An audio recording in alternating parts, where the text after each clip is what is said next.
Selamat malam teman-teman semuanya. Teruntuk Bro Timothy, terima kasih banyak atas waktu dan kesempatannya. Saya izin melanjutkan webinar ini untuk teman-teman semuanya. Sebelum webinar ini dimulai, saya ingin ungkapkan bahwa nothing I say is financial advice. Webinar ini adalah analisa internal yang kita lakukan. Nah, saya pengen jelasin ke teman-teman, apa sih alasannya kalian harus dengerin saya? Pertama, saya memulai kripto di market itu benar-benar modalnya nol.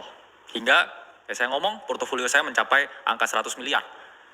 Saya bukan orang yang baru aja di market. Ini saya terus terang ke teman-teman. Sejak tahun 2013, 14, 15, saya ini sudah berkecimpung di dunia keuangan.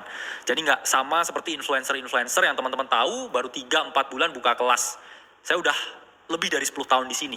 Dan ini beberapa histori di masa lalu yang bisa saya share ke teman-teman. Saya mengikuti banyak sekali perlombaan, banyak sekali olimpiade di bidang ekonomi, keuangan, akuntansi, pasar modal, dan juga banyak lomba trading yang saya menangkan.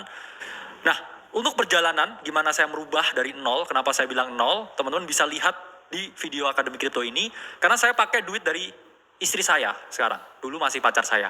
Dan di 2021, portofolio saya itu dari 30 juta, udah jadi 7M. Dan dari 2021 ke sekarang, 2025, itu udah naik lebih dari 10 kali untuk portofolio kripto saya sendiri. Jadi nggak ada yang nggak mungkin buat teman-teman yang mulai dari nol.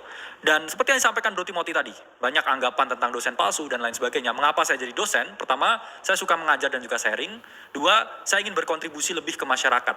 Jadi meskipun waktu itu saya udah quotes on quotes freedom secara finansial, saya masih ngajar. Ya, ini saya nggak tunjukkan di mana universitasnya. Tapi teman-teman bisa cek ya data di PP Dikti dan memang benar saya mengajar di sana.